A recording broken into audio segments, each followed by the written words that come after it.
Yo, what's going on, everybody? How we doing? We are back once again for Bets and Banter. We're a little bit late this week on Bets and Banter, but we got the first look out on time. We're happy about that, and we're looking to keep the ball rolling this week in terms of getting after it with two shows on schedule. Now, do we have a great guest for tonight? No, we do not. Lord willing, we're going to have another show tomorrow right before the fights. That's something that I'm working on. Stay tuned for that. But in the meantime, I wanted to make sure I hit you guys with some updated thoughts. I do have, pretty clear thoughts, I would say, on most of the card. There's a couple fights I still have a little bit of research left to do. It's going to be a late night for me. No surprises there, but I'm excited to talk about these fights with you guys. So without further ado, guys, we'll start like we always do on Bets and Banter from the bottom of the card and work our way on up. And we'll talk about every fight that we're looking at for UFC Vegas 100. If you guys are here for the first time, welcome aboard. Thank you so much for being here. And if you guys are, recurring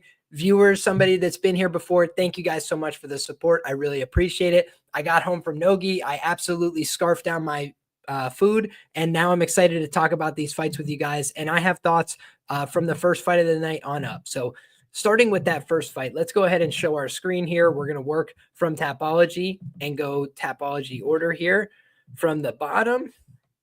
So we've got Melissa Mullins taking on Claudia Sygula in the first fight. And I have to, reluctantly admit that I watched tape on Claudia Sygula for probably 45 minutes to an hour. If you look back, I think there's some really low-level footage, if I'm being frank about the Sygula side here. I think Melissa Mullins has some bad footage, maybe for the UFC level. I think on the Sygula side, I'm not sure that her footage really is UFC level. There's one fight where she gets finished with a scarf hold armbar, and that would be one thing, right? Maybe you get taken down, you get caught in an ugly position, no problem. It's just not like that, right? She got taken down with that scarf hold routinely throughout the fight.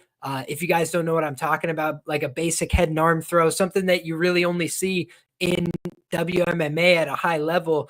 And I think that when you're looking at, how that fight played out, it was almost like Cheyenne Velismus against what's that girl's name? Montserrat Conejo. If you guys remember that fight where Conejo just puts her in that side headlock for the whole 15 minutes, that was essentially the fight that Sygula had on the regional scene where she lost.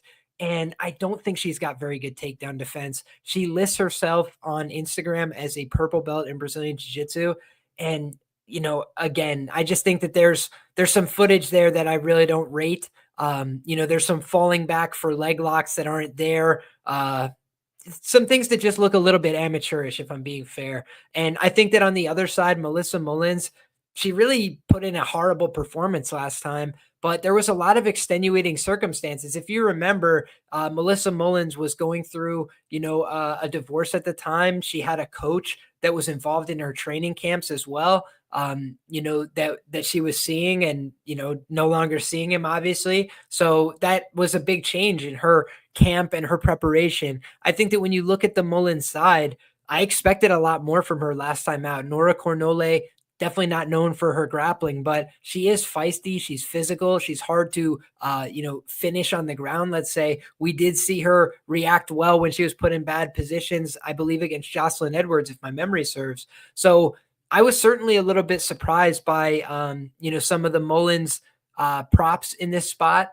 Last time out, I will say I regretted heavily that I didn't bet on the fight not to go the distance. In the Mullins fight, I had bet on Mullins inside the distance. I had bet on Mullins by submission there.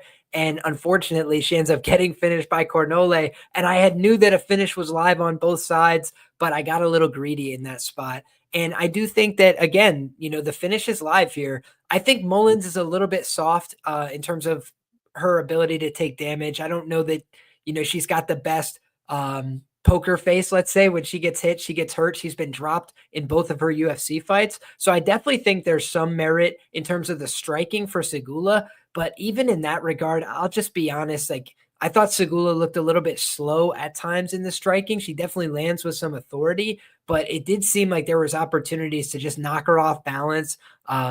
She seems to sit down on her shots as well, but I just don't know if she has the speed to compete at this level. So for me, I'm going to go ahead and pick Melissa Mullins. I think she's actually going to get the finish in this fight, but I'll just remind people I was wrong about her last time. I do think that there is some concern with her, getting hurt in her fights pretty routinely now. Not something you always see in the WMMA side of the game. However, I just don't rate Sygula. I think that Mullins could get exposed again in the future, but I'd have to see something impressive from Sygula in this UFC debut to rate her moving forward. I really think she hasn't produced much UFC level work to this point. Next up, guys, we got Tresean Gore taking on Antonio Trocoli. And I'll be honest, I haven't taped this fight as much as I would like to. So this is a fight I'll definitely have better thoughts in a write-up version. What I'm doing right now is I'm just pulling up an odds screen so I could take a look at what we're dealing with on these fights. In terms of the first fight of the night, guys, that we just talked about, Mullins right now is sitting at a -250 best available price. That's at Bet Rivers and BetMGM. You could find the same odds that I'm referring to over at Fight Numbers. They've got a great odds board. You could use my promo code Liam. They'll hook you up if you're trying to get your fight resources up. But in any case, what I'm taking a look at right now, about a -250 price best available, and you're looking at a +220 comeback on Sygula, the best underdog price that I'm seeing right now for the UFC newcomer. My guy, JB in the chat says Mullins looked wild on the scale. We absolutely love to see that. Mr. Ball Outrageous says Mullins by sub +900 is juicy. I definitely think it's a little bit wide, right? For a girl that has one professional loss and it's by submission. Late night crew, Liam is always working. I appreciate you as your Lord willing. We can have a great showing. Richard says, let me be the guest. I'd have to vet you first, Richard, but I do appreciate you for being here. Shout out to our guy, Jake, as well in the chat. Excited for the show.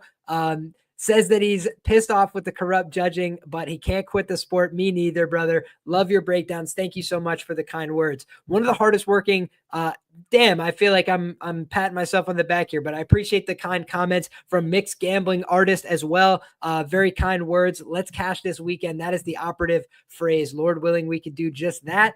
And let's take a look at this fight, guys, where we've got Tresean Gore and Antonio Trocoli. I'm looking at a -175 on a couple different sports books. It looks like a variety of sports books offering around that -175, -178, -180 type of price range for the favorite Tresean Gore. There's been some money coming in on Antonio Trocoli as an underdog. Let's go ahead and see what the movement has been like on Bet Online for these fights. I always find that interesting as well. Does look like the Mullins fight is experiencing some issues there on the fightodds.io interface. However, the Tresean Gore line, it opened up about a -135 on Bet Online, instantly dropped down to a -170. We saw it peak at around a -200 price tag, and now back around the -170. So there's definitely been some buyback here on the Trocoli side.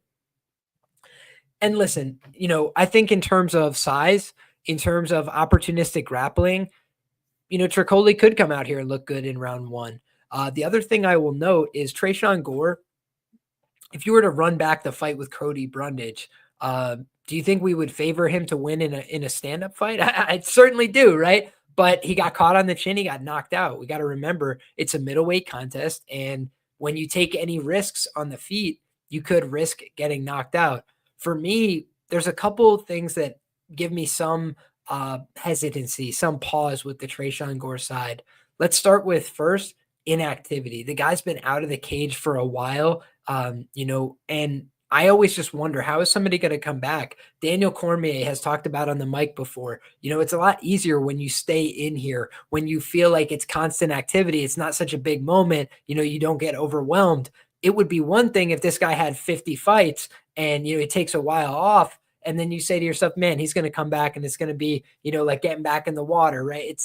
I don't know if it's really like that. He's had a tough time staying active, staying competitive inside the organization. Now, for Trocoli, you could say the same, right? He hasn't been supremely active, but he was just in there with Shara Bullet. Shara Bullet proving to be, somebody to be reckoned with on the feet. You take on that fight on short notice. And he really didn't have much to offer. So I think that Trocoli is a very limited fighter. But in terms of what is his upside, I believe Tresean Gore used to list himself as a Brazilian Jiu-Jitsu blue belt. Perhaps he's advanced in the time that he's had outside of the octagon. But I certainly think that was true when he was on The Ultimate Fighter. He choked Josh Fremd silly. You guys, if you're not following me over on Twitter or X at LiamPicksFights, I would encourage you to do so. I try and post a lot of fun and interesting content on there, mostly mixed martial arts videos, some boxing videos, and also just my own thoughts, commentary, pictures, things like that. And I try and make it centered around MMA always. But if you look, the Tresean Gore finish of Josh Fremd is fantastic, right? It was an absolutely brilliant choke. But when you look at some of the, opportunities that Tresean Gore has had, I bet him inside the distance there against Fremd. I was very happy to cash that ticket. It was a great job. But I was also, looking at a guy in Tresean Gore who has been clipped a couple times on the feet. The fight with Brian Battle ages well because it was pretty competitive. But even then, Brian Battle's a guy that's gone down to the welterweight division. So does Tresean Gore have the activity, the volume to compete with the upper end? I'm not sure. I think he should be able to, win a fight that gets extended with a guy like Trocoli. But I do think, if you look at Trocoli's game and how it matches up, I think there's a chance he could go out there and either stun Tresean Gore on the feet, kind of catch him cold, a guy who's been out of the game for a little while, or he could go ahead and try and take him down, get the back. If I was to play the Trocoli side, I'd probably be looking at the submission prop, the round one angle, something like that. If I was to look to play his side, but ultimately, I do have a feeling Tresean Gore, probably just the more real UFC guy at this point. I do think that despite the layoffs, despite the fact he's been dealing with the inactivity, I think he's had a lot of talent. I think people were not wrong to identify him as a really talented guy when he was on The Ultimate Fighter. But ultimately, you need to have a bunch of experience in the UFC to get where you want to go. He's still just 30 years of age. Trocoli, meanwhile, 33, kind of let the best years of his career maybe pass him by a little bit. And you wonder, exactly how invested he is in the game. Obviously has interests outside of fighting that occupy a lot of his time, and that's why he stepped away for a while. So for me, I think that both guys have a chance to win. I don't feel like I should go confidently lay the Tresean Gore side, but in terms of who has a brighter UFC future, I do think it's Tresean Gore. If he's able to get back on track here, I think he could beat good fighters. I just think he's had a pretty tough run out in terms of his results so far relative to his skill level. However, you ultimately have to back it up with the results in the cage. So for me, a guy who's been inactive, I'm happy to leave this one on the cutting room floor, but I'll do a little more research and I want to go revisit that Trocoli fight because a few people that I respect have said the Trocoli fight with Sharamagomedov is worse on rewatch. So I'll definitely rewatch it. I feel like I had a memory of it in my head where he started out okay and then just tapered off really badly in terms of cardio and preparation. So I think that that's something where I want to go back and see it for myself. My guy Loot says, ready for this Renier de Ridder breakdown. And you'll be happy to know I've done plenty of tape on Renier de Ridder as well. So I'm excited to talk about that fight. I think I'll have a interesting nuanced breakdown and hopefully it's something that you haven't heard before because I have, done my own independent research here. So hopefully we come up with something interesting. But in any case, we've got Cody Stamann taking on Damon Blackshear. And this is a tricky one. Going back and looking at my own betting results, I have, definitely overestimated Cody Stamann at times in the past. Thought he was live to go out there and get some decisions, and he ends up getting buzzed on the chin, getting put in some bad situations. I think that when you look at Damon Blackshear, talented fighter, record doesn't reflect how good he is, but ultimately you are what your record says you are at a certain point. And 14-7-1, Cody Stamann 21-7-1. So he's put up a lot more W's, a lot more wins on the board. And you look at, who he's done it against. Like Cody Stamann's been out there against a very, very high quality of competition throughout his UFC career. Now, 35 years of age, not loving that, right? It's definitely getting up there for this bantamweight division. That could spell problems. He could be getting towards the end of his run. But you look at the fact 5'6" compared to 5'10". Is it going to be easy for Damon Blackshear to wrestle Cody Stamann, a guy who's a very good wrestler, a guy who can typically D up takedowns at a pretty high rate, and a guy who, is very short, stout, low to the ground. He's got a low center of gravity. I don't know that it's going to be easy to get in on takedowns if you're Damon Blackshear going against a Cody Stamann. Now, Cody is definitely giving up a substantial amount of reach, and I think that could be a huge problem for him. However, Damon Blackshear is not always super comfortable in the striking. He definitely went out to Thailand, worked on that aspect of his game, but we saw in his last fight, he got absolutely blitzkrieged on the feet before he ever knew what was happening. So I think that you kind of just write off that result a little bit and say, hey, maybe that's just an errant part of the sample size. Maybe this guy, Montel Jackson, is just the truth right now. But on the other side, you want to say he's coming back pretty quickly off of a knockout loss, got put away pretty bad there. And you've got a Cody Stamann maybe fighting for his job on his birthday, 35 years of age. Does he want to, get that pink slip from the UFC? He's got to make a hard decision. And it's a winnable fight in some ways. You look at the fact Damon Blackshear, very talented, but have we seen him slow down in some of his UFC fights? No doubt about it. He's having a good fight against Youssef Zalal, a talented fighter, but Youssef was cutting too much weight. Right now he's up at 145, doing great things. You look back, he cut down to 135. He was a little bit lost in his career at that point. I'm sure the UFC said, hey, we'll give you this on short notice. He said, okay, I'll step up and take it. And he went to a draw with Blackshear, got cut from the promotion. And if you look back at that fight, the draw was Damon Blackshear doing very well in the first 2 rounds. Round 3, he just didn't have it anymore. And, you guys have seen Youssef Zalal, right? He'll start chasing you down, trying to finish you, going wild. Now his finishing instincts are a lot cleaner. He goes to the submissions. He dominates positionally.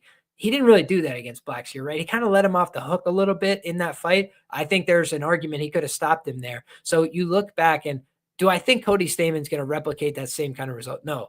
But do I think Cody Stamann, if this is a nip-tuck decision, you want to be on the Stamann side at the big plus money? I kind of do, because I just think he's a guy who's going to go out there, be pretty consistent. He might get some takedowns of his own, especially if Damon does get tired later on in this fight. You look at the bodies, the way that they match up. Cody Stamann, low to the ground, does have a boxing game, can enter the pocket, grab a hold of his leg, try and take him to the ground. And I think Blackshear is probably the better pure submission grappler of these two. I think he's a dangerous submission threat. If Cody makes a mistake, he could find himself paying for it, tapping out. But it's been few and far between the guys that have been able to tap Cody Stamann in the UFC. Let's go look at his record, because I don't want to speak out of turn, but 7-6 in the UFC for Cody Stamann, 2 submission losses. Can you guys think of them? Said Nurmagomedov is one of them. The other, Aljamain Sterling via knee bar back in 2018. So this guy's been submitted twice. In the UFC, he's fought a pretty damn good list of fighters, but I would say that if you were rank ordering these guys in terms of their grappling, with the exception of maybe Brian Caraway, I think that Damon Blackshear is right up there with some of the best grapplers that Cody Stamann has fought. He's on a 2-fight skid, no sugarcoating that. But on the other side, guys, Damon Blackshear 2-3-1 in the UFC, also on a 2-fight skid. I forgive the losses to Farid Basharat, Youssef Zalal. The draw there is fair. Mario Bautista losing the unanimous decision. Again, we'll give you a pass there. But the Montel Jackson fight, I thought that was going to be a competitive fight. I thought that was a fight that Damon could win. And he basically just had nothing for him, right? And so maybe it was just an anomalous result, got clipped early, and he shows a great performance here. But that was a fight in July, okay? And now it's November. So, pretty quick turnaround, all things considered, when you got put out so fast and so authoritatively. So I'm hoping that, Damon Blackshear can go look like a normal version of himself, but I do think that's a little bit to ask of a guy. And 82% on Tapology of the voters are looking at a winner from Damon Blackshear. So John Valentine in the chat says, I think this fight stays on the feet for the most part, going to come down to who can land the better shots. Also, who could land the more volume, right? And if we pull up UFC stats, let's go ahead and do that. And we'll go ahead and take a look at these two guys from a stat perspective. So we'll share this tab. And if you look, Cody Stamann here is on your left, and on your right is Damon Blackshear. And Cody Stamann is actually doing a little bit better, and he's got a better sample size. Here's the thing that really stands out between these two guys. They got the same accuracy. What's different? The defense. Way better defense from Cody Stamann. And I think that's the reason why, if you go back and look at Cody Stamann and his run in the UFC, okay?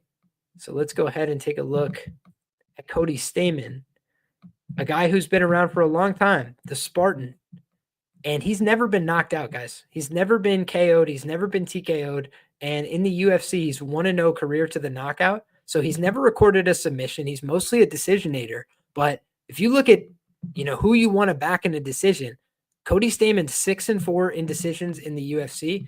Meanwhile, we go ahead and look at Damon Blackshear. He is 0-2 to the decision in the UFC. And if you look at his career, he's just 3-6 as a professional to the decision. So if the judges get involved here, if there's nobody getting finished here, I think the side you probably want to be on is Cody Stamann, based on the numbers, based on the defense, based on the optics. I just think he's probably going to compete here. Also, you look at the takedown defense rate, 76% for Cody Stamann. He's fought the better quality of competition. 37% takedown accuracy. It's just about the same. So I do think my guy, Mr. Ball, makes a fair point here. Massive reach and size disadvantage, age at 35. I think all that's valid. But I think especially when you're thinking like Stamann scorecards equals no action, if you guys look at those kind of markets, I'd be curious what the price is there because he's a pretty sizable dog here. And I think that he's got a clear path to victory. And I'm not sure where Damon's confidence is going to be at coming off of a pretty quick and brutal knockout loss personally. But Damon has a big reach advantage. Yeah, we talked about that, right? The size is definitely going to be with Damon. The youth is with Damon. He's got all the anthropomorphic advantages here, and that's worth something. But also you got to look at, these other finer details as well in terms of the striking, in terms of the metrics, in terms of who's doing a little bit better on the stats, in terms of who's fought better people. I would favor Cody Stamann in those. But I do think it's not head and shoulders, right? Damon Blackshear fought tough guys on the regional scene, but that's also why he's 3-6 career to the decision. And it's a tough fight. It's a tough fight to call, but that doesn't reflect the odds, right? The odds reflect that this is an easy fight to call and Damon's going to run through him. And it seems like that's a lot of the community sentiment. I've acknowledged before, I've been a little too high on Cody Stamann at times, but in terms of the pricing, I think this one's off. I think the underdog is quite live in that spot. And speaking of live underdogs, let's talk about another one. Matthew Semelsberger in this spot. I think he's a live underdog. Let's talk about why. I think that when you look at Charles Radtke, not a bad fighter, but a guy who kind of lives on the edge, right? Oh, no way. No way. Rug just beat Malikin. Oh, that's crazy. You know what? If you guys are following me on Twitter, I said we need somebody to trade for Malikin, and maybe the trade value just decreased, right? Maybe now we could get somebody shittier that we could trade for Malikin because he's coming off a loss, but I'm just messing around. Shout out to Rug. God bless him for it. Those guys had a funny press conference brawl. If you guys are tuned into One Championship, that's where Renair de Ritter is coming from. So we'll talk about him when we get there. But in any case, guys, let's talk about the fight we do have right now. Chuck Buffalo taking on Semi the Jedi. Here's the thing about Semi the Jedi. He's probably fighting for his UFC career. Am I crazy? Right? Like this guy needs this win so bad. And you look at his record, he's 11-7 overall as a professional. Not great, but he's got a bunch of decent opponents on his record, right? He fought a Chaos Williams. He fought a Jake Matthews. He's kind of been in there with a pretty high quality of opponent. Meanwhile, Charles Radtke, he got put away really bad by Carlos Prates, and that kind of ended whatever hype, that he was running with. Also, he's 34 years of age, right? So he's got less UFC experience. He's been here for a cup of coffee. Meanwhile, this guy is the favorite now after being an underdog against Gilbert Urbina and being an underdog against these guys. And I think that when you look at Semelsberger, he could probably knock out an Urbina, honestly. If you just match those two guys up, I think he could knock him out. I think he could hit him really hard and drop him. Maybe he gets submitted. Maybe he makes a mistake on the mat. But ultimately, I think Semi the Jedi would probably be a favorite there. Then you look at the other fight that he had, Blood Diamond. I mean, Semi the Jedi, I don't think he would have went 15 minutes with Blood Diamond. I'll be very clear about that. I think he would have put Blood Diamond away, honestly. So when you look at this fight, I think that there's a path for Charles, right? Which is if he can go out there, put Semelsberger on the ground or hurt him, right? Which we've seen. I think the two things about Matt that are the most suspect are his chin and his ground game, right? Like there's been a couple of times where guys were able to take him down, get on top of him, get to some good positions. And ultimately, he's been hurt in a number of fights, even fights where he landed big shots on the other guy and hurt them. He could get busted up in the face. He could get dropped. He could wear some damage. But what else do we know about Semelsberger? He hits like a truck. He's got a lot of power in his hands. He's fighting for his job. He's going to be highly motivated coming in here.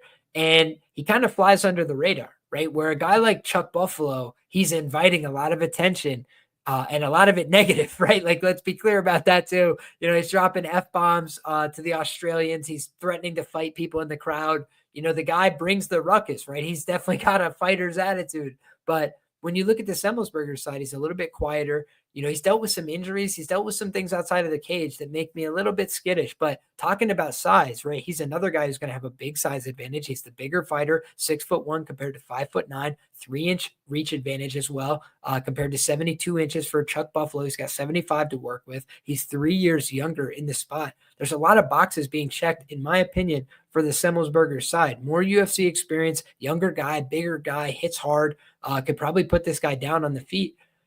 I think he's a competitive live underdog here, but do I want to invest? That's where I ultimately have just kept my hands clean to this fight so far. I think that he is a live dog, but he's a guy that's consistently made these kind of mental errors, mental lapses, kind of let fights slip through his fingertips. So you almost want to see what Semelsberger shows up on the night. But when he shows up his best, he's knocking guys out in 17 seconds, a minute and a half. Putting guys away. And obviously those were pretty low-level opponents for the most part. But he's also went out there and dropped and hurt good fighters as well in the UFC. So I think Semelsberger, he's been inconsistent. He's been hit and miss. But I think there was a time where he probably would have been favored, pretty substantially in this fight, especially when he was on his run early on, knocking people out, fight over fight. And now he's come back down to earth considerably. But this is a must-win fight, I would think, for his career and his future. Shout out to Tron, says, love you, brother. I'll peep the show tomorrow. Appreciate you, Tron. Thank you for stopping by. And thank you to everybody who's rocking with us. We got 57 people rocking with us on YouTube, 147 people rocking with us on X. If you guys don't mind, go ahead and throw a like on the show. Go ahead and retweet if you're on X. And if you're on YouTube, go ahead and get subscribed, because we're here talking fights each and every week on the channel. And I really appreciate the support. Thank you all so much. Next up, guys, we got Zaleski dos Santos. Excuse me. They just got him listed as Zaleski now, but he's always easy dose to me. And then we've got Zach Scroggin on the other side. Listen, there was a time when easy dose was like minus 200 something, right? To beat Benoit Saint Denis, when Benoit Saint Denis was fighting up a weight class on short notice, making his UFC debut. And I went 4 units big, truck in on my guy Easy Dose, because I said, as good as Benoit is, as talented as he is, he's going to get beat into a bloody pulp in this fight. Like, it's just way too big of a levels gap coming off the regional scene to come in and fight a guy like this. And I think the same thing should hold true here, but notice what I said there, which is that we had a guy coming up in weight class in Benoit Saint Denis, and he's a guy that, he's very tough. He's very game. He was very inexperienced at the time as well. Did not have very many fights. So when you look at those factors, right, you're like, okay, that should be a really good spot for Easy. And he was minus 220, minus 300 maybe at close. I remember I bet at minus 2 something, but now he's minus 800 here. And I do think, like, there's a big chance that Zach Scroggin doesn't fight Dustin Poirier in a UFC main event, right? You know what I'm saying? Like, there's a chance that this guy, Zach Scroggin, is just a complete nobody. And I have to watch his tape. This is one of the other guys that I really have not watched the tape on yet. But just from a theoretical standpoint, I can't get involved with the Easy Dose side here. I would have to pick a prop, or I'd have to get a total. I'd have to just find some other way to play him, right? I'm not taking a minus 800 straight up in MMA. As you guys know, that's not my style. But also, just looking at the line here, again, it's going in against a guy who, whether it's against cans or not, I do think most of it is can crushing on the Scroggin side, just from a tapology perspective. But he's on like a 15-fight pro-am win streak. He's a guy that seems like he's got at least some head on his shoulders, right? And he's just getting a foot in the door here. He's probably going to get absolutely killed. But here's the one thing I just want to stress to you guys. Before you go add Zaleski in every parlay and all these things, this is one thing I just want to comment on. Luigi Vendramini is a lightweight. He did not have much success in the UFC. He got knocked stone cold dead by Patty the Batty Pimblett. I'm 99% sure that he took Zaleski's back at some point in the first round. I think that when you look at Zaleski and the fight against Benoit Saint-Denis, he went out there and put Benoit Saint-Denis through an absolute torture. And I just got to be honest, by the end of the fight, I was so concerned that I was going to lose my bet because I was like, they rigged this fight. He can't stop the fight. Kisliev or whatever, that absolutely terrible referee was out there letting my guy Benoit Saint-Denis get beat within an inch of his life. And I thought that Easy Dose was toast because he started to gas. He looked absolutely bamboozled and he was like in over his head a little bit. He did too much trying to finish Benoit. So Benoit on death's door with his face like half hanging off him starts landing clean shots and coming back a little bit. I was like, no way. If Zaleski blows this right now, I thought it was going to be crazy. And I just think to myself, I look at a guy like Zaleski and he's a killer. He's a very talented fighter. His striking is impeccable. But I do think his grappling, it can be very functional at times. But it can also be a little bit hit and miss. His striking defense typically on point. He's doing the movement. He's doing good. But I remember, when the Leech walked him down and beat him up in China, right? And I'm again not comparing Scroggin to any of these people, but when I'm saying looking at a mixed martial arts fight at 170 pounds, where they're going to be swinging leather at each other's heads, and Easy Dose is not a very risk-averse fighter.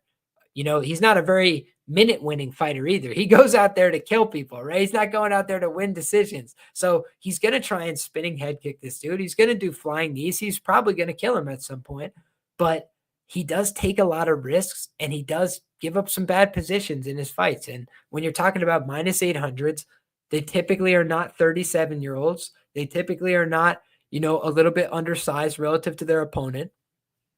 So I definitely think we got to be cognizant of maybe some of the risks, some of the pitfalls, whenever we're talking about a minus 800. So am I a huge Easy Dose fan? Yes. Am I a guy who's been an Easy Dose truther on social media and otherwise in the past? 1,000%. Because people have tried to tell me this guy's a scrub, this guy's a bum. He's literally knocked out UFC champions. Like the guy is an absolute killer, but he's one of these guys that maybe doesn't, move units on pay-per-view for the UFC. So they kind of just keep him in the bullpen, fighting whoever and, don't really move him up the chain. And he had a lot of great wins and performances, but they've let him age out. He's 37 going on 38 this weekend. And the one thing I always note, when you get a fighter and they turn 38 years of age, the likelihood that they're going to get knocked out increases at a big rate. And so, yeah, he's got, 37 years, 11 months, and 4 weeks. That's as good as 38, right? And we don't ever wish it upon Easy Dose. We want nothing but the best for Easy Dose.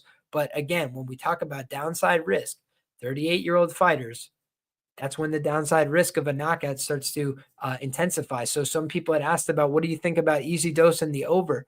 I don't know if I love that, honestly, because he's a killer. He's a killer at all times. I think he could kill this guy in the first round. I think he could finish him in the second round or the third round. We saw him against Renat Fakhretdinov down 2 rounds, and then he went out there and absolutely blasted him. I thought that fight should have been stopped, and unfortunately, he didn't have the energy to put in the choke there. But what we saw was Easy Dose go back and rally for a draw. I had him as a huge underdog that night. And again, just think about the market dynamics. Was a massive underdog. Nobody believed in him. Everybody thought he stunk. Then he goes out there, gets one really big moment, almost won the fight, and now he's back in everybody's good graces. But for me, at minus 800, it's just to keep my hands clean of that. All right, folks.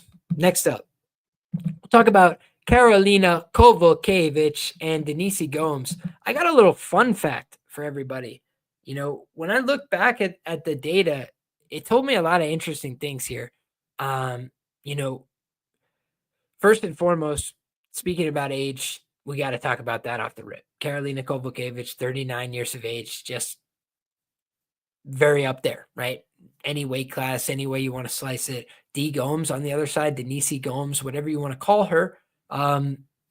Look at her age, right? 24 years of age, 10 months, coming into the prime of her athletic life and career. She's had 12 fights under her belt. So the thing she's lacking here is the experience, right? She's got a similar size. She's the much younger fighter, but you look at Karolina Kowalkiewicz, she's got a wealth of experience in the UFC.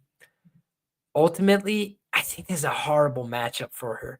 When you look at Denise Gomes and what she brings to the table, she's extremely powerful. She has the fastest finish in the history of the women's strawweight division. Went out there and finished Yasmin Jauregui before it was the cool thing to do.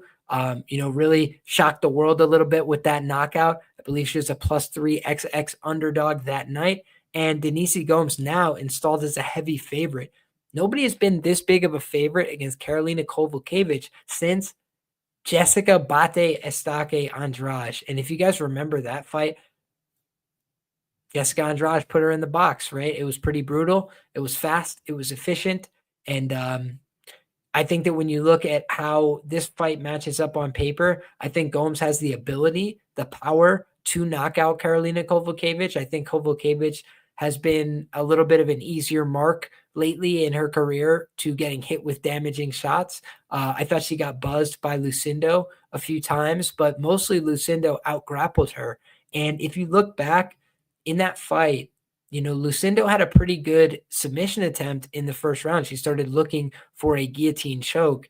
And unfortunately for her, when she was looking for that choke, she didn't have the leverage. When you look back, she's not that strong. She's not that physical. She's more technical. So what she was looking for was a, elbow, like a high elbow type of finish. She couldn't quite get the right grip.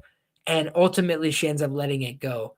And if you look at Denise Gomes' last fight, Denise Gomes went out there and she attempted a guillotine in the first round against Eduarda Moura. And Eduarda Moura is big, strong, talented at jiu-jitsu, solid grappler, young, like she kind of checks a lot of boxes there. And Denise Gomes nearly put her in a compromised situation with a guillotine, right? She was able to go out there and just like Lucindo did to Karolina Kowalkiewicz, put her in that guillotine, kept her in there for about a minute, made her work out of that position.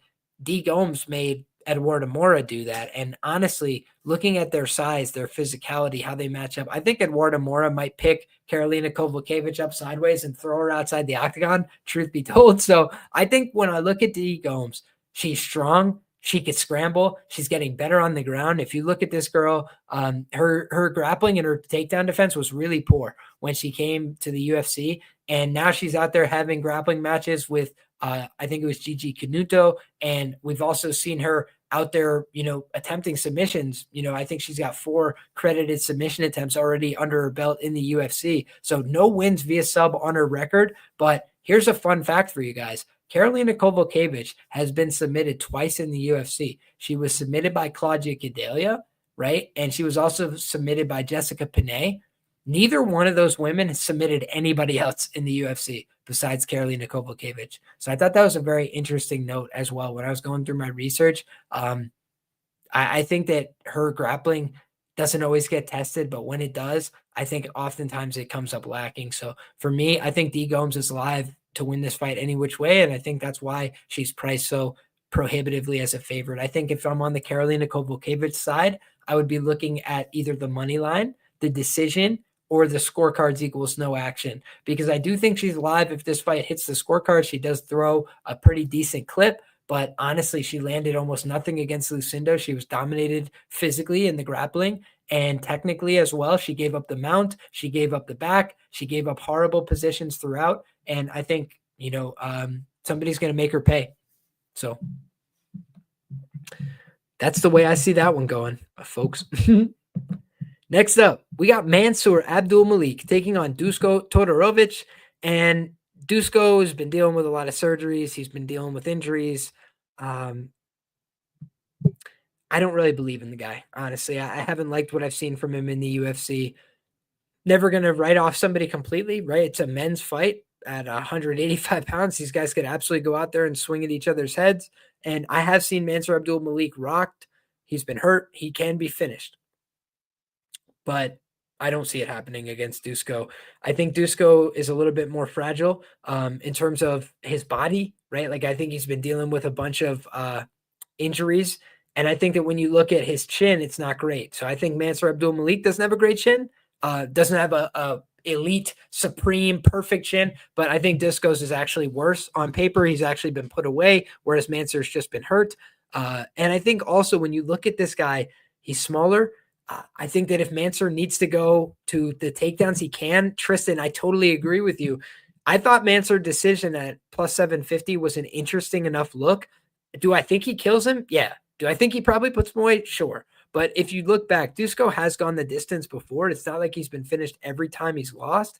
But when you look at Mansour, I just think his power is going to be too much. I think he's a little too aggressive once he gets on the ground and starts rolling those wrists. I think he could take him down and probably control him using his wrestling. I think Dusko is probably the better, more sophisticated jiu-jitsu player.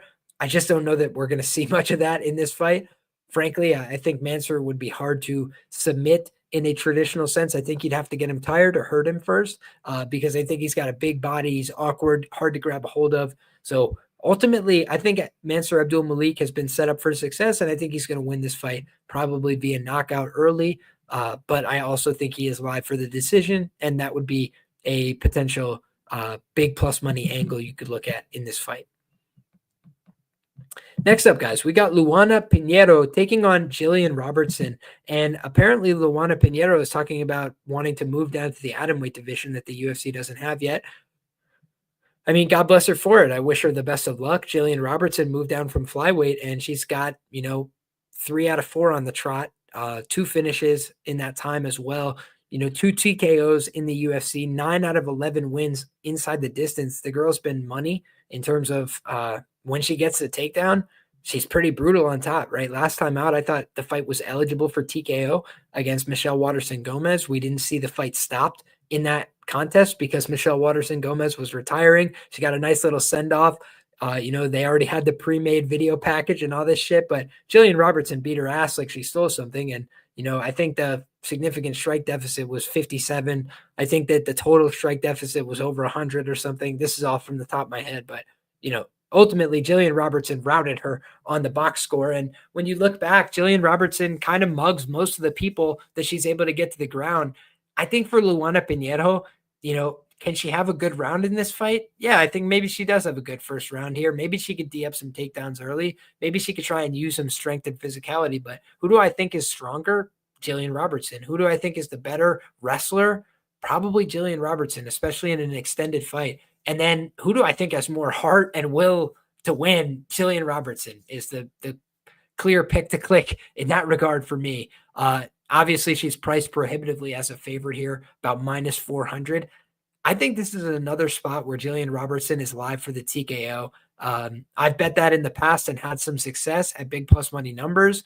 The big plus money isn't quite there in terms of the, non-round, right? Like the rounds are still pretty big, but the KO method was huge back in Canada. I think she could submit her, but ultimately Angela Hill, her first career win was via submission, in a long, lengthy pro career, was her last time out against Luana Pinheiro. So I don't think Luana Pinheiro is a very high level black belt, with all due respect. She has a black belt. But again, is it translating like Jillian Robertson's in the UFC? No, she's not finishing opponents at a high clip like Jillian. And ultimately, the thing that bothers me the most about Pinheiro, she's got 2 losses inside the UFC. They're both via stoppage. And Amanda Hebas had never TKO'd anybody before. And then she got TKO'd there. Angela Hill, she's never submitted anybody before. She gets submitted there. It's like, this girl's becoming a highlight reel for a couple different women now. And I think that Jillian Robertson is somebody the UFC likes. And I think that Jillian Robertson is somebody that the UFC wants to put in good, favorable positions and situations. Now, am I 100% sold on that? No, I think Luana Pinheiro, they like her just fine, but I'm pretty sure they cut Mateus Nicolau, her boyfriend, husband. I don't know exactly what their relationship is. I believe they're seeing each other and have been for a while. She's been in his corner and stuff. So, what is the relationship there? Does the UFC maybe want to just cut ties, have her lose this fight and end their relationship with the entire couple? yeah, maybe that's the way that this is going. Maybe that's the way this is structured. And you look, Jillian's the younger fighter in this fight. She's the bigger fighter on paper. And I think she's the stronger fighter. I think she's the more proven UFC fighter by a pretty decent margin. I think most of her losses are forgivable. And I think that for Luana Pinheiro, she just has quitter vibes to me. That, sounds like a pretty reductive way to put it. But if you watch all of her tape, I think you'll see it too. When she's a hammer, she feels great. She's throwing hard. She's looking for the knockout. I think she even landed some good shots on Amanda Hebos. But when she saw that she was not deterred, it broke her mentally. And I don't know that she's very strong mentally when it comes down to it in the fire. And I'm not trying to be, disparaging or rude. I'm just trying to call it the way I see it. I think there's some fighters that when the going gets tough, they get tougher. And I don't think Luana Pinheiro is one of them. I think that for Luana Pinheiro, she's powerful, she's physical, but, she kind of jobbed out Michelle Watterson on a bullshit decision. And then look at what Jillian Robertson did to her, beat her like she stole something. So I think Jillian Robertson's a higher level fighter, and I like her attitude lately. She says, if I need to, I'll go out there and win by any means necessary, but I want to finish these girls. I want to continue to show my level. And she's extremely aggressive, right? She gets to the top position, and if she ain't going for a submission, she's working you with ground and pound. I like that kind of attitude from women that I'm betting on. So for me, I understand why Jillian Robertson's the favorite here. I think she's got a better process for winning MMA fights. I think she's a little more serious and intense, and I think she's going to get the job done. Shout out to Artem, says, must be late for you, Liam. It's late, but not too late. It's late. Now early in the UK, 7 a.m. and haven't slept thanks to one. Cheers to that. We had to see what happened to our friend Malikin, and unfortunately, things did not turn out for him. Next up, guys, we got Cortavius Romious taking on Gaston Bolanos. And in my article, I did talk about, I think that this is a fight where you got live underdog in Gaston Bolanos, but I think that we could see this fight go either way. I basically said I could see Romious via sub or split decision. I could see Gaston Bolanos via KO or split decision. I don't think either one of these guys has a lights out UFC skill set. I think that if you look at Cortavius Romious, his takedown defense is okay. His striking defense is, not good, right? It's really bad in my opinion. I think that when you look at Gaston Bolanos, his striking offense is good. I think his striking defense is only all right. We saw a little bit in his last fight. McGee kind of gave him the business because he was a little bit faster to the punch. I think that when you look at Gaston Bolanos, at 32 years of age, he's not getting any younger. He doesn't have that much experience as a pro. His ground game is not UFC level in my view. And we have seen in the past that kind of come back to bite him a little bit. Aaron Phillips almost put him in some danger. He was able to get the unanimous decision win there, but not the highlight really was looking for. And then you look at his last fight, again, he lost to Marcus McGee. No skin off your nose there. Marcus McGee is a good fighter, but the way that he lost that fight, it did tell there's a little bit of a ceiling on him in the division, right? There's guys that are around his age that have been doing it for as long or whatever, and they can go out there and kind of beat him. And frankly, would anybody have been surprised if Marcus McGee took him down and submitted him? I wouldn't have been surprised. So I do think that when you look at Gaston Bolanos, he's got huge red flags, right? As a favorite, I'd be hard pressed to get to him. But as an underdog, could I see him knocking out Cortavius Romious? I mean, unfortunately, I could, right? And I think that Cortavius is a guy that I respect, right? He followed me on Twitter the other day, so I'm wishing him nothing but the best, right? Love and respect him, my man. But I did post a video where I said, and he liked it. So I think he's a good sport, man. I think he's a cool guy. But he liked the video where I posted and I said, Cortavius Romious got knocked out in like the most Dana White Contender Series fight of all time, right? He went out there and him and Ramon Tavares just swung leather at each other until somebody got killed. And I think that when you look at Romious, his willingness to take risks is what makes him fun, right? Look at his nickname. Are you not entertained? He's going to go out there and he throws spinning head kicks and shit. Like he's knocked people dead. He's done a lot of cool things, but am I very confident that he can move his head off the center line consistently, that he can go out there and win a striking-based fight against Bolanos at a high enough clip to justify a minus 225? I think absolutely not, right? I think on the Cortavius side, he's got a submission path here. He's definitely the better grappler in my view. He's opportunistic, but I don't know exactly how good his submission game is going to translate to the UFC either. So I think that there's a lot to be learned about both guys here. And for me, the upside is more so with the striking of Gaston Bolanos. I'll feel foolish if I bet him and then he gets taken down one time and submitted. But ultimately, there's been some investment made in his career. He's been around for a while. He's been submitted before. It's been a little while. I think that Gaston Bolanos has a clear path to victory in this fight. So as a big underdog, I think, you could do worse. And especially, I think more money will come in on some of these favorites closer to fight time. So who knows if you see 2-1. Artem in the chat, very sharp guy, says he's picking Bolanos here. So a couple people agreeing with me. Trap Lord as well says Gaston KO seems good here. Even versus Imperato, he got hit a lot. And Imperato, not a very good striker. I think I even suggested Imperato KO because it was like 14-1. And I was like, fading this guy's chin at 14-1 just seems like a good bet. And I think that in this fight, obviously, you're not getting 14-1 to do so. So you got to be a little more selective there. But I think Bolanos is definitely live to get the knockout here. All right, folks, let's move along to the next one here. We're on the main card, and we're dealing with the fight that a lot of people are asking about, Rene de Ridder and Gerald Meerschaert. Now, when I feel like I can get a clear read, then I try and make just one pick, right? And say, this is the person I think is going to win. This is how I think they're going to win it. But I also try and be very honest with you guys and upfront. The way my brain works, I'm not an absolutist, right? I can see things a few different ways when I look at these fights. And when I look at this fight with Gerald Meerschaert and Rene de Ridder, I see a tale of two fights, right? I see a binary where before the 7.5, let's call it the 8-minute mark, I think Rene de Ridder is as good as advertised, right? I think he's a good fighter. I think that when you look at this guy, what does he bring to the table, Rene de Ridder?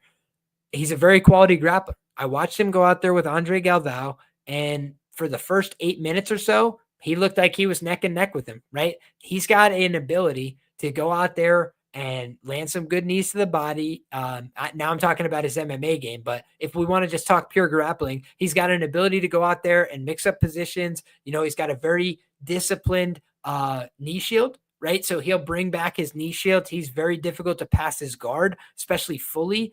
However, once you get to a really dominant position, I do think he's a little bit, he finds himself wanting a little bit, right? He's one of these guys that's so used to having success. Sometimes he's a victim of his own success. I don't think that he's very comfortable in bad positions.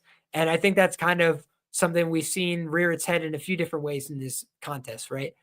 If the Galvao fight was not submission only, if it wasn't a 12-minute match, right? If it was no time limit, for example, right here, if you guys can see, I've got my sub only no time limit match. I've done a few myself, and I'll just tell you, the prospect of no time limit matches, it's going to test your cardio. It's going to be really difficult. And so I'm sure that in the negotiation, he was like, yeah, let's not do that. Let's go ahead and do like a set time period. And then, I think that for him, it was a feather in his cap to go out there and survive against Galvao. So he went out there, he pushed the pace early, tried to wrestle with Galvao a little bit, did a pretty good job. And ultimately, by the end of it, Galvao was taking him down. He was passing his guard. He was getting to the full mount. And then the time runs out and they declare it a draw and we move on, right? I think at the 8-minute mark, whether you want to go fighting, whether you want to go grappling, I think this guy gets tired at the 8-minute mark, period. On the footage that I'm watching, right? I see him taking big, deep, open mouth breaths, whether that's when he's fighting Malikan or whether that's when he's going against Galvao. 8 minutes, he starts to get really tired. So that's the way I see the dynamic in this fight, right? It's like before that 8-minute mark, when he gets tired, who's the faster guy on the feet? Give me de Ridder there. I think he's a little bit more potent with the boxing. I think GM3, underrated striker. He goes to the body with these wooden, almost slow motion body kicks, but they hurt, man. They take the wind out of people. They sap their energy. Look at Mahmoud Muradov. He didn't want to be in there by round 2. And I think that when you look at a lot of these guys, we see they get a lot of hype. They get a lot of acclaim outside the UFC. Then they come to the UFC and it's time to find out. And for some of them, they've got the tools. They can pass the test. For other guys, they get found out quick, right? And it's just not, the same level. And for Rene de Ridder, he's no spring chicken, right? He's 34 years of age. I think that what he does well, is his grappling is good. His front loaded pressure is good. I think that his knees to the body are pretty sound, right? I think he's got a good clinch game. So overall, De Ridder's a handful in the first 8 minutes for a lot of guys, right? Including GM3. And the one thing that I really struggle with GM3 is he's so good in extended fights, but in the first 2 minutes, sometimes he's really slow. He's really rigid, and that's not great. Especially against a guy who's probably going to be a little bit flowier, a little faster in the early going. You see De Ridder in some of his fights kind of work a little bit from the outside, pop the jab, then go for his takedowns. And if he's able to get on top, we've seen GM3 not really like dominated on the ground, but we've seen him taken down. We've seen him put in some tough spots before. Part of what is so brilliant about GM3, and it's a philosophy that I take with me to my own jiu-jitsu, is patience plus submissions equals jiu-jitsu. Gerald Meerschaert doesn't try and win a fight right away. He tries to win the fight when the opportunity presents itself. And against a lot of guys, the opportunity presents itself. There's a concept in MMA some coaches use called picking up the pack, right? Like only one person can carry it at a time. I think my guy Dan Tom used to use this analogy. So shout out to Dan Tom. But when you look at the pack, it's like who's driving the fight forward, who's got the activity. And Rene De Ridder starts his fights with the pack every time, right? And GM3 almost never starts his fight with the pack. So I think that when you look at a betting strategy, I'd probably rather bet GM3 live in this fight than pre, because I think that there's definitely some front-loaded concerns. When you look back, my guy Tristan says GM3 already lost to a skinny, wiry guy in Kevin Holland. That was back when Kevin Holland still cared about winning. And also, that fight is super close. I'd go back and rewatch that. Very, very close fight. But in any case, what I will say is this. I think that a guy like De Ridder has put down the pack before, and kind of let guys take over. And he did it against Galvao. And I think that against Malikin, he never had the pack to begin with, right? Malikin just went out there and smashed him to bits in the first fight. He TKO'd him in the first round. But the problem for me, he KO'd him in the first round, right? The first time they fought, he absolutely brutally KO'd him. But the thing that was a problem for me about that fight is not that he got KO'd, because you get KO'd against a big, scary guy, that's life, right? But when you look at how it happened, there was a moment before he gets hit very hard in the early going. And then he looks over at his corner and thought about taking a knee and quitting. And then he got back up and then he got brutally knocked out. Right. So maybe it would have been wise in terms of self-preservation to take that knee and get out of there. But it was ultimately something that shows me, he was thinking about self-preservation. He's thinking about the way out, right? He's thinking about safety. And again, nothing wrong with that as a human being, right? If it was your friend, I would want him to be thinking about his safety. I would want him to be prioritizing his health. But when you're talking about a betting commodity, that's something that I'm a little bit skeptical of, right? We know so many guys that'll go out there and die on their shield in the UFC. Whatever it takes, bring me back with the shield or on it, right? And meanwhile, he thought about taking a knee that first time, didn't quite take it, and then got put out brutally. Then he rematches him, right? And I didn't see great adjustments. I didn't see, a huge difference in his approach. He's very exploitable to the body with the body punching from Malikin. I think that, again, GM3's tools, it's not the same tools. He's not going to go body punch him, but could he hit him very hard with those body kicks, maybe take some of that wind out of him? I do think so. So my guy, Jewish Better, says, I think GM3 2-3 is better than sub, in my opinion, just because I don't think he subs in round one, and KO is always possible. He hurt Bruno Silva bad before the sub. I do definitely agree with that. But I'll also note this. I went back and watched, and I want to talk about all the Rene De Ridder footage I watched, because I don't want you guys to think I'm shortchanging the guy. I watched all of his stuff. Or I should say, I watched a lot of his stuff. Let's go back and say the Kasaya fight, I didn't watch. That was the most recent fight. It's like a minute. I didn't really pay much attention. There's 6-1 guy. I watched the Malikin fight. And in the Malikin fight, guys, the rematch, right? Round 3. What happens to him in round 3? He attempts a triangle, right? He kind of gets put down. He attempts a triangle from bottom. Malikin stands up out of his guard. And then he just decided, I'm not pursuing this, right? Oi, not a great look. Not a great look for me. So I think that he kind of just showed when the going gets really tough, he's willing to just lay down and accept his fate. And for GM3, some people had said, like, what do you think would happen if GM3 fought that guy? And I think GM3 would get absolutely splattered. But I also don't think there's a scenario in which GM3 would stop trying to win and give up, right? Like that's just not in his DNA. He works back up to his feet. If he's not asleep, if he's not dropped by a bunch of punches, he's just going to keep working, trying to steady pick away at his game. He's a Duke Rufus guy. He knows how to strike on the feet. He's not a fool. He's not incompetent, and he could do everything in MMA. He's been around for a very long time, and one time he's been submitted in the UFC. It was by Jack Hermanson. It was a while ago, and Jack Hermanson submitted multiple black belts. He's very quality himself. So I don't think that GM3 is just some pushover or some bum or some punk or some easy walkover win. I think he's going to give this guy hell. And I do think you're going to see some, intensity. We're going to see, this guy come out here and, show some promise in round one. But if this fight gets extended, I think we'll see his true colors, and I'm not sure that he's got it. Also, I want to talk about this, guys. Vitaly Big Dash. If you guys go back and watch this one, Vitaly Big Dash pulls a guillotine on this guy in round one, right? Jumps guillotine, and he held it for like a minute. So I know that De Ridder probably felt confident that he could get out, but at certain points, it looked like the guy was starting to tighten up the grip, and he was looking a little uncomfortable. And Vitaly Big Dash is not, some lights out grappler. Right. So I definitely think we've seen this guy kind of put himself in some ugly, awkward positions, and he choked him out. That was well done. But the guy was like 37 at the time. And obviously De Ridder was a much younger man then. So I think that this is a competitive fight and a fun fight. And I just can never count out my guy GM3. I truly believe GM3 has been one of the most profitable underdogs in the division. If you guys go back and look, he's done a great job of overperforming people's expectations. I think 7-9 for a 50% ROI in the middleweight division. Very impressive stuff. And meanwhile, Rene De Ridder, he gets a lot of love and praise and respect for a guy who hasn't done it here, who hasn't done it against these guys at the top level. And let's see what he's got. Gerald Meerschaert, a veteran of 50 fights. You're not going to show him something new he hasn't seen before. So the self-proclaimed best grappler in MMA, let's find out if it's true or not, because GM3 is no mark. I think De Ridder's live via KO in the first, 7.5 minutes. I think he could submit GM3 if he clips him.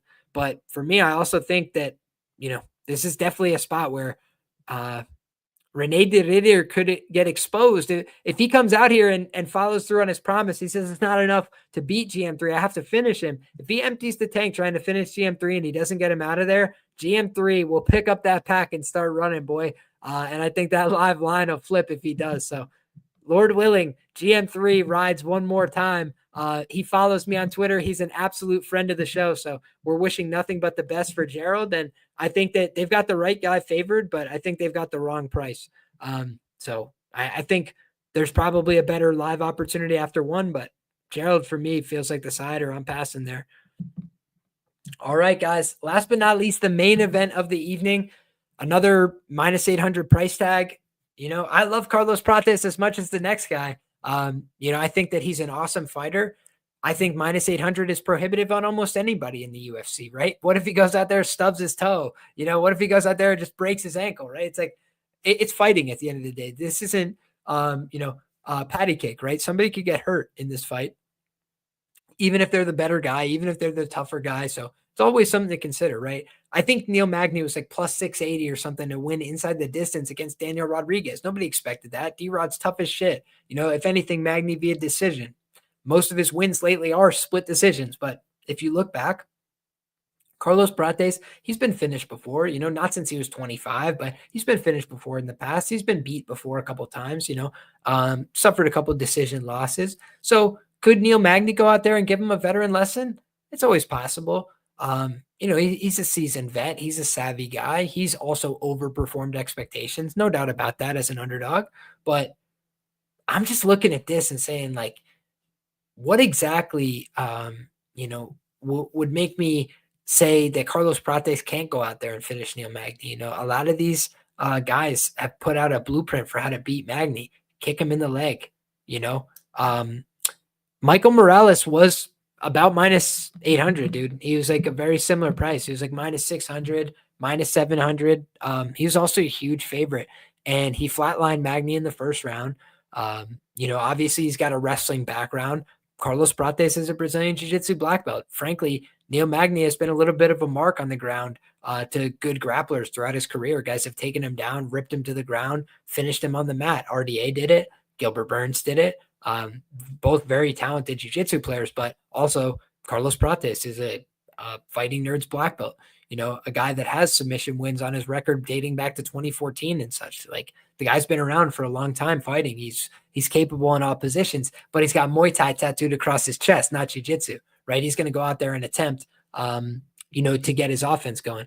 I just want to say real quick, Game Over says she has no subs. She's a IBJJF brown belt world champion. That's why you always got to do your own research. Doesn't mean she's going to get the sub this weekend, but in terms of could she submit a girl like this in MMA? If it was a jiu-jitsu match, she'd absolutely be favored to submit her. In my opinion, she'd certainly be favored to win a jiu-jitsu match over her. So back to this fight though, guys. I think that when you look at this fight, Carlos Prates is a fighter that I'm really impressed by his finishing instincts. He really knows how to close the show. He's done it throughout his career at the professional level. And I really appreciate what he brings to the table in terms of not only the multi-level striking, so he'll attack at the leg, he'll attack at the body, he'll attack at the head. He can knock people out with a stiff jab, right? We've seen it several times throughout his career. He puts a jab on somebody, they go down. We've seen Neil Magny get battered by the jab of Santiago Ponzinibbio. Also, we saw the low kicks, right? Santiago Ponzinibbio did it. Lorenz Larkin did it. Ian Machado Gary did it. Go ahead and look through all of them, right? There's a lot of times that we could point to where you see somebody, that has just gone out there and exploited Neil Magny's inability to deal with the low kick, right? And so if Neil can't deal with the low kick, then can he deal with it now? It was in August, right? He's making one of the quickest turnarounds on the card. And Michael Morales, kind of went out there and grabbed a hold of the body, and they had these awkward wrestling exchanges. And then he hit him with the spinning elbow and Magny died. And you look back, I don't know if Magny's chin is great at this point in his career. I think he's certainly motivated to come out here and get a win, but I don't know that he's, really got the durability to go with a guy like Prates, because I think Prates can hit harder and take a better shot than Magny, but the cardio and the heart and the willingness to tough it out, those are the biggest attributes for Neil Magny, right? That and his high-level experience. He's been around 5-round fights for a long time. He's been around the UFC Apex for a long time. He's been in a lot of these big pressure spots. So I think that when you look at a guy like Magny, I can understand the case for him as an underdog, and I don't fault anybody for going that way. It's definitely square as could be, chalk as could be on the Carlos Prates side, but ultimately, I got to just give the predictions based on what I truly believe in my heart. And I think Carlos Prates just has too many tools right now. I think he's too dangerous, and I think he's going to finish Neil Magny. So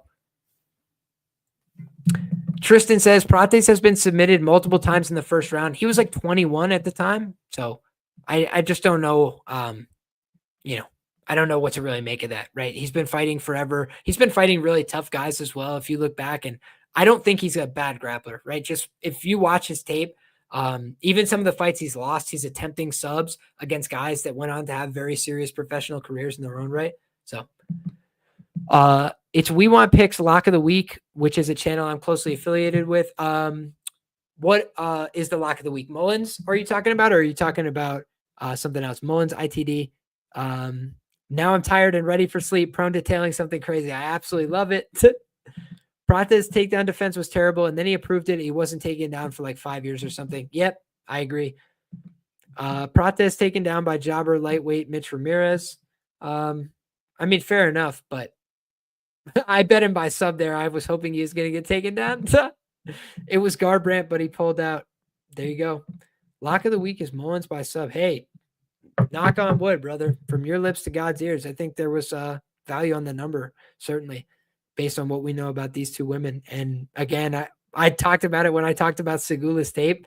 Not promising, in my humble opinion.